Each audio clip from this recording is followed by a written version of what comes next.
everything went negative in the recession, but not the assisted living, senior assisted living.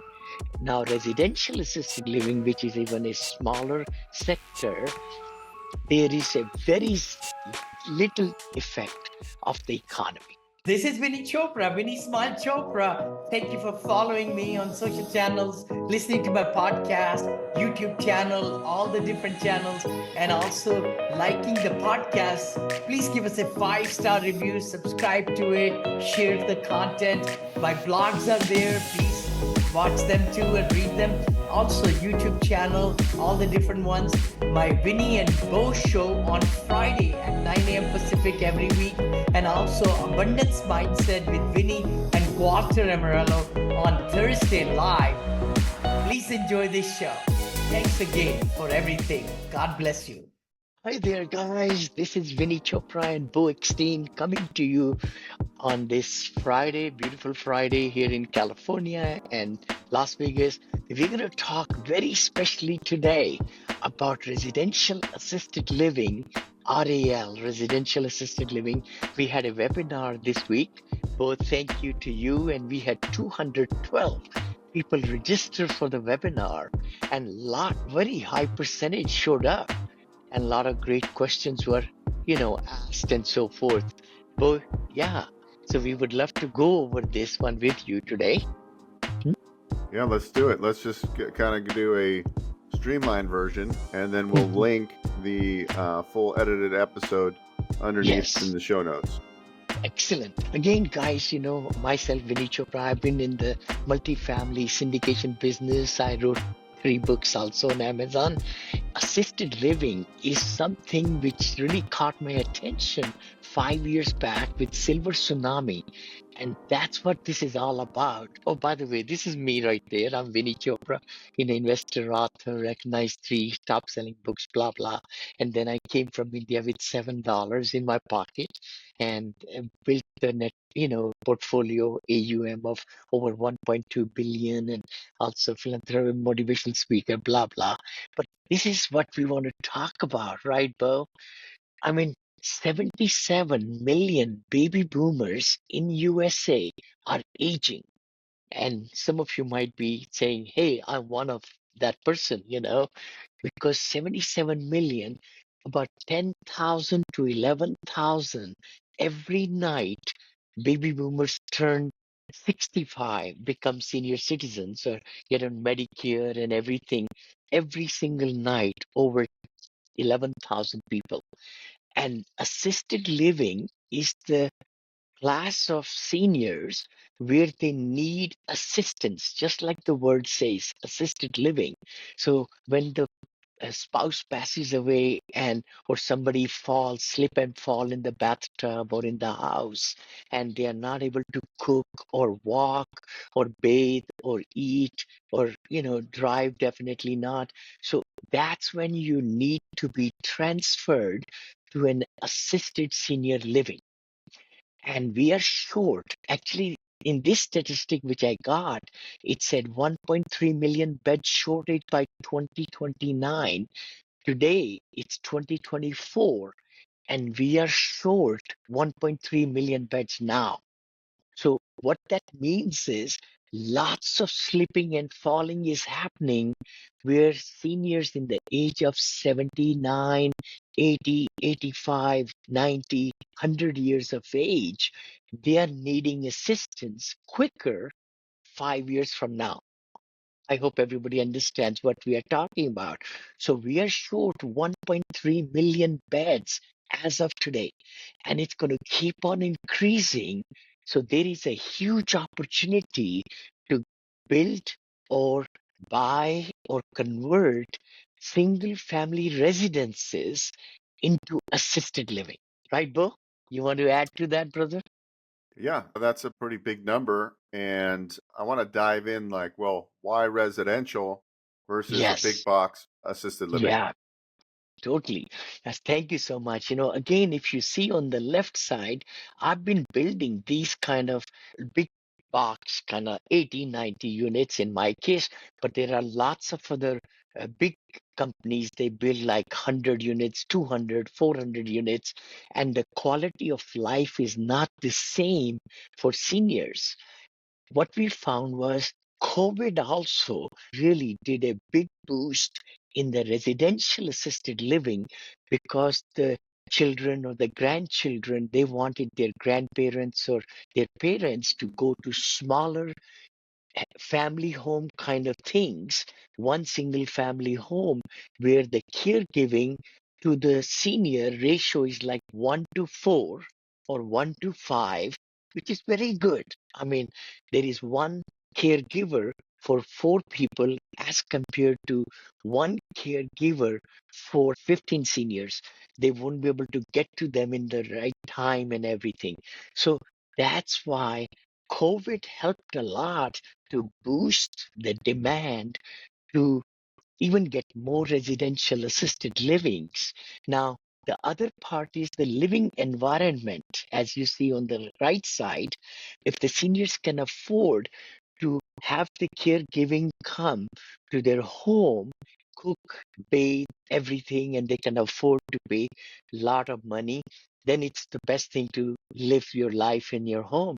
But many people in USA don't have the means to do that. That's why they are going to the assisted senior living homes. So that's the big difference, Beau. Like you said, the big box.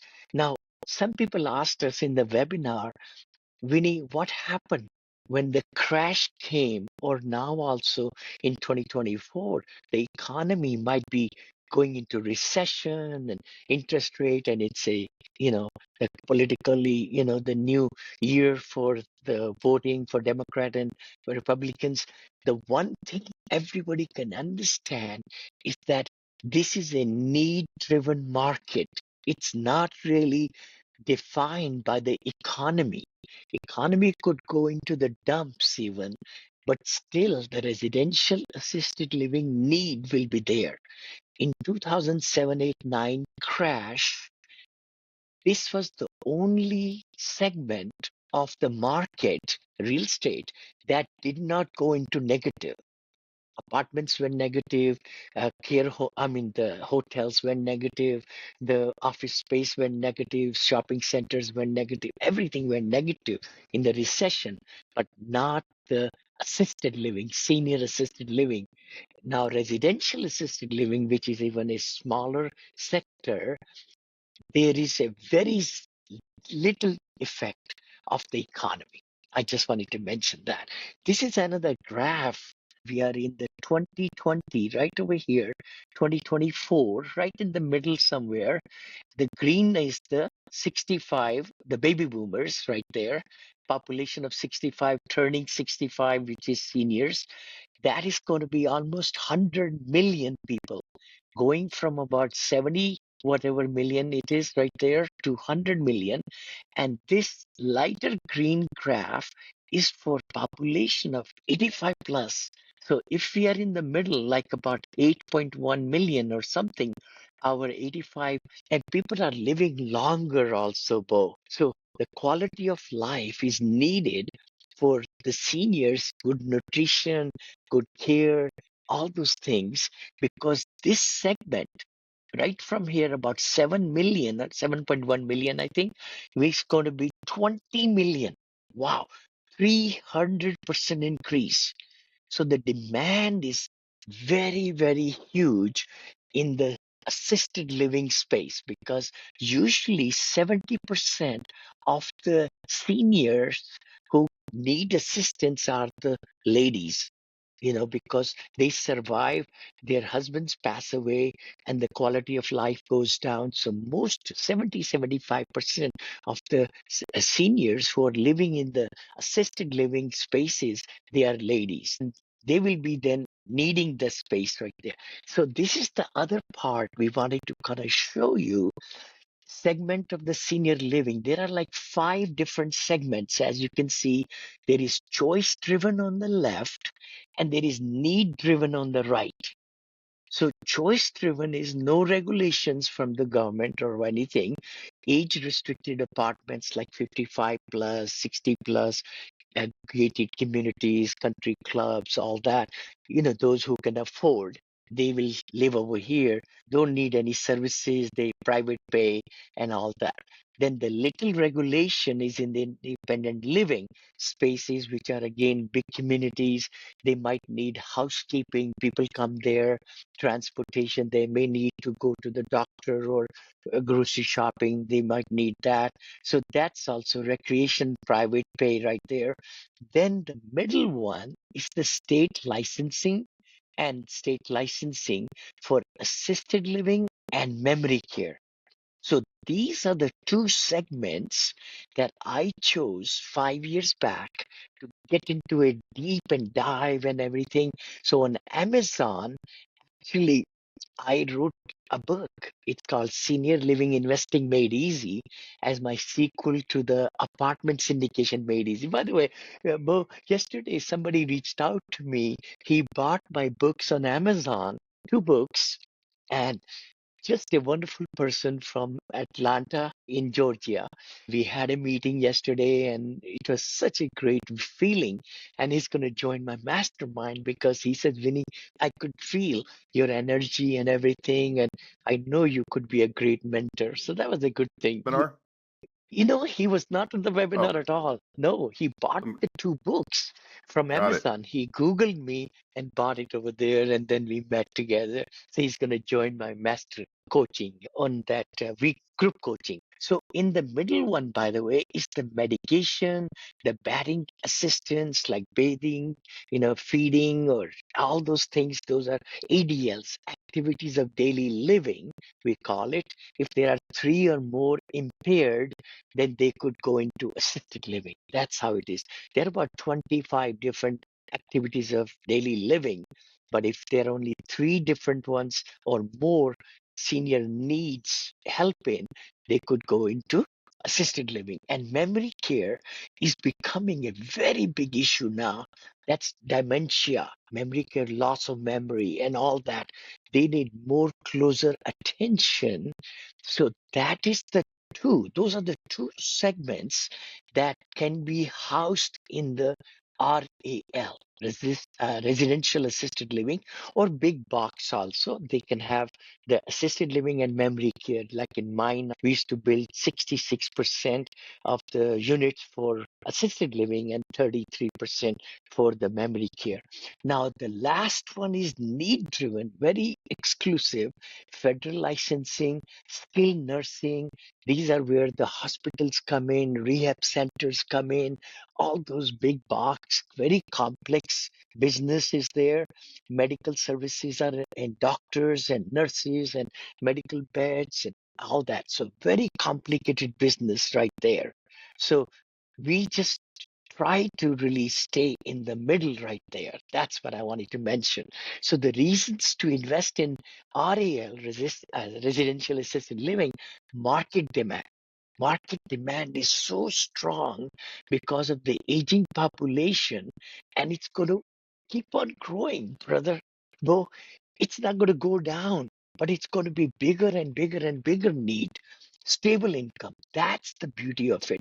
See, when somebody gets a single family home and you want to rent it out, you might get 1,500 rent per month or 3,000 if it's in a good area, 5 bedroom, 3, 4, 5 bedroom, whatever.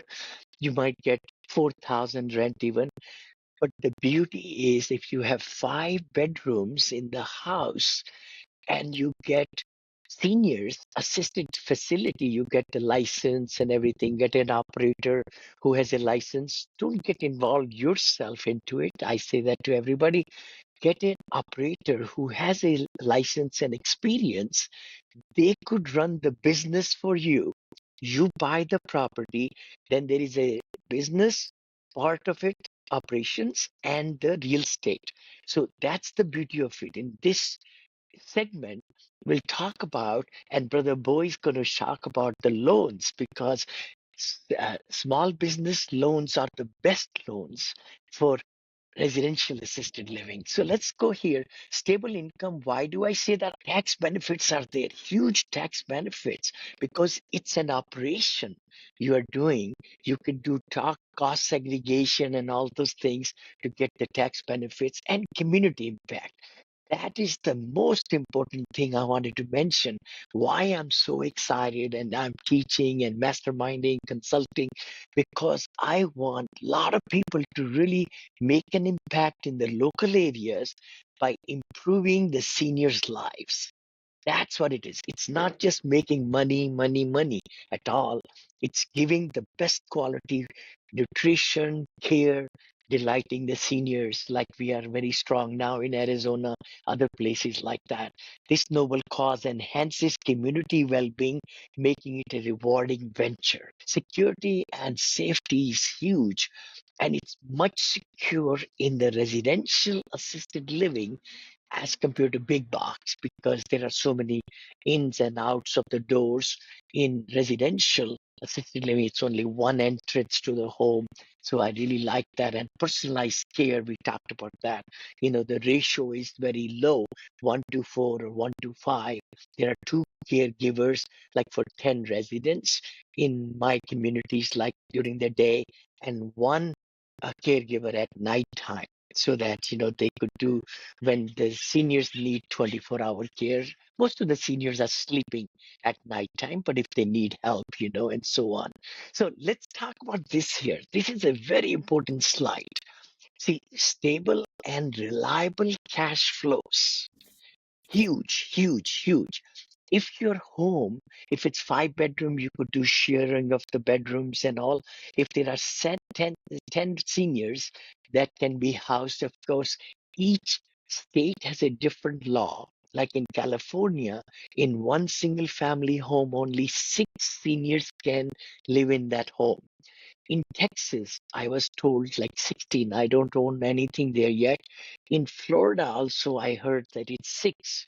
But in Arizona, it's 10 in one single family home.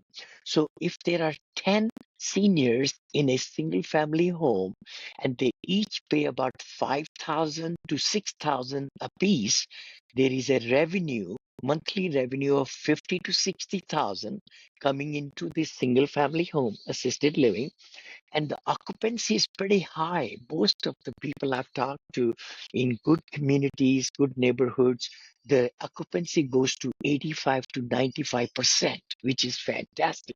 But do some good research and talk to the housing authorities and the building permits and everything, which I teach actually in my courses, to come even free to some of these sessions I do, 1.5 hour teaching sessions on Wednesdays at 4 p.m. Pacific.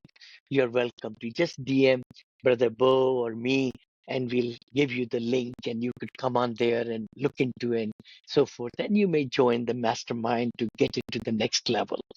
The other part is, look over here. You might say, Vinny, oh my gosh, there'll be a lot of expenses of payroll. You're right. Groceries also. Yes, payroll and groceries are the two expenses, and the mortgage.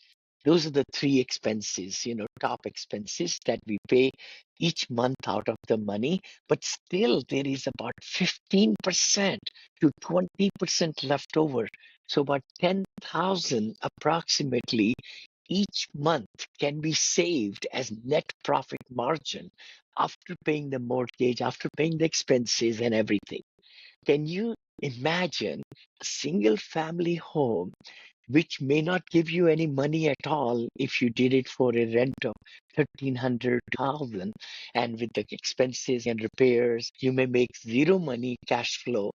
Same home, if you took that and did the ADA compliant changes to it and walk-in showers and all that. There are all these different things that you can find out from the local state requirements, and then pass your home for the assisted living. Then you could make it a cash flowing machine, I call it. Every month getting $10,000 net profit. For the year, it's 125,000. So that's a lot of money, lot of money. Brother Bo, yeah, please go ahead. Yeah, no, just keep going. We'll stop on me on the financing part. Oh, okay, perfect. So again, this is depreciation deductions because there'll be so much furniture and everything, and you could cost segregate and all that. Tax deferred exchanges, that's the other part. You could actually, use this tax deferred 1031s like I'm doing right now, selling a duplex and converting that money, putting it to assisted living. This way you could roll in all the profit into another home that you buy and you convert into assisted living, then you make all the money, with that one, that's going to be, deferred taxes, like we call. I'm not CPA or attorney, but please check with them. And interest deductions, of course. So not only your operation will be building net worth or goodwill and everything, but your home will be also appreciating in value because of the real estate and operation. And then again, we talked about that, giving back to the community, we talked about it. And the big thing is when you do the investment process, don't just jump into it, but learn the process.